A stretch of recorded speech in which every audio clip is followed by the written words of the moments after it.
تو سب سے قیمتی چیز کیا ہے؟ ایمان. ایمان کے بعد اعمال صالحہ. صالح اعمال سے یقیناً روح کو تراوت اور ٹھنڈک نصیب ہوتی ہے. بلکہ ہم عمل بیزار ہو گئے.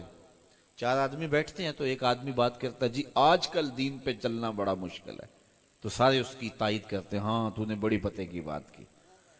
جی آج کل دین پہ چلنا بڑا مشکل ہے. میں کہتا ہوں یہ وہ بندہ کہہ رہا ہے جو مسجد میں آتا ہے تو ٹھنڈا پانی دستیاب ہے اور ایئر کولر لگے ہوئے ہیں یا اے سی بھی میسر ہے، قالین بچھے ہوئے ہیں، اور اگر جو ہے وہ حالات میں کشیدگی ہے تو گن مین بھی کھڑا ہے. مخملی مسلوں پہ نماز پڑھنے والا کتنے فیشن سے کہتا ہے آج کل دین پہ چلنا بڑا مشکل ہے. میں کہتا ہوں صاحب تیرے لیے مشکل ہے یا کربلا والے حسین کے لیے مشکل تھا؟ انہوں نے تو کہا نہیں جن کے لیے مشکل تھی. تیرے لیے مشکل ہے یا بلال حبشی کے لیے مشکل تھا جس نے تپتی ہوئی ریت پر بھی سجدہ نہیں چھوڑا؟ بلال حبشی کو ظالم آقا ان کا مار رہا ہے، وہ آگے سے چکی پیس رہے ہیں اور مسکرا رہے ہیں. کسی نے گزرتے ہوئے دیکھا تو رک گیا. کہا بلال عجیب تماشا ہے، تمہارا آقا تمہیں مار رہا ہے، تم رونے کی بجائے ہنس رہے ہو. تو بلال نے جو جواب دیا، سنو ٹھنڈ پڑ جائے گی.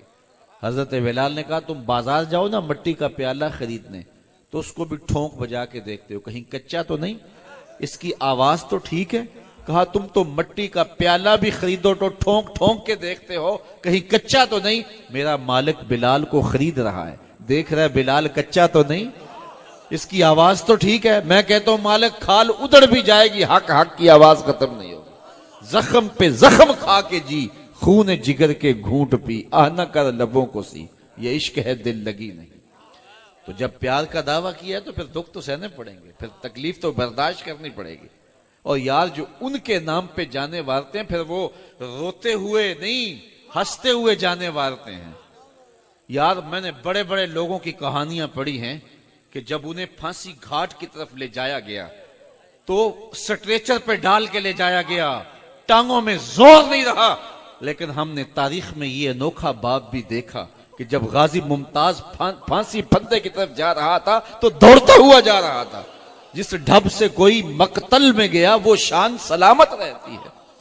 تو زندگی کا حسن دیکھنا ہے، زندگی کا جمال دیکھنا ہے تو ان لوگوں کا دیکھو کہ اپنی زندگی کس طرح یار کے نام پہ وار دیتے ہیں. تو کہا قسم ہے محبوب تیرے زمانے کی، بے شک انسان خسارے میں ہے. خسارے سے بچے گا کون؟ ایک ایمان جس کے پاس. دوسری بات اعمال صالحہ. مجھے اور آپ کو اچھے اعمال کا ذخیرہ کرنے کی کوشش کرنی چاہیے. میں اور آپ اپنے اندر دیکھیں، اتر کے دیکھیں ہم کہاں کھڑے ہیں، ہمارے اعمال کی کوتاہیاں کیا ہیں، ہماری اخلاقی گراوٹ کہاں تک پہنچ گئی ہے. یہ گرمیوں کا موسم چمک رہا ہے، کوئی واٹر کولر نصب کرتا ہے نا ٹھنڈے پانی کے لیے تو اس کے ساتھ جو گلاس رکھتا ہے زنجیروں سے باندھ کے رکھتا ہے. یہ آئینہ ہے جس میں ہم اپنی شکل دیکھ سکتے ہیں کہ ہماری دست برد سے وہ گلاس بھی محفوظ نہیں رہتے، ہماری لیٹرینوں کے لوٹے بھی زنجیروں سے بندھے ہوتے ہیں کہ ہم ان کو بھی چرا لیتے ہیں. میں جمعۃ المبارک کے لیے نکلا باہر تو میں نے گدا ریڑھی کے اوپر لکھا دیکھا جلنے والے کا منہ کالا. تو میں نے سر پکڑ لیا، میرا معاشرہ اتنا گرا ہے کہ اس مزدور سے بھی جلنے والے لوگ اس معاشرے میں بستے ہیں. تو جو معاشرہ اتنا گرا ہوا ہو وہ دنیا کی قوموں کا مقابلہ نہیں کر سکتا. ہمیں تو وسیع ظرفی سکھائی گئی ہے، ہمیں تو محبتیں سکھائی گئی ہیں، ہمیں تو اعمال صالحہ کا نور دیا گیا ہے. تو ہم اپنے طرز زندگی پہ غور کریں، اپنے انداز حیات پہ غور کریں.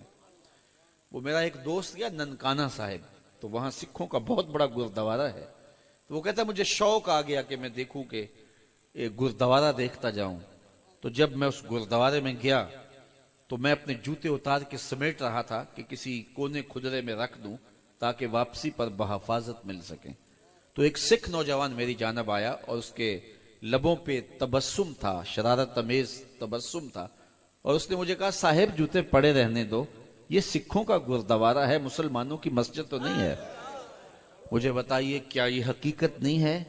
وہ کیا کسی نے بات تو ظرافتاً کہہ دی کہ جوتا آگے رکھے تو نماز نہیں ہوتی، پیچھے رکھے تو جوتا نہیں ہوتا، تو جائیں کدھر جائیں؟ تو یہ کیا ایسا ہے نہیں ہے، حقیقت نہیں ہے کہ ہم تو جو ہے وہ جیبیں چرا لیتے ہیں، ہاتھ میں لائیں تو انگلیاں کاٹ لیتے ہیں. گھر کی آگ بجھی تو کچھ سامان بچا تھا جلنے سے، سو وہ بھی ان کے ہاتھ لگا جو آگ بجھانے آئے تھے.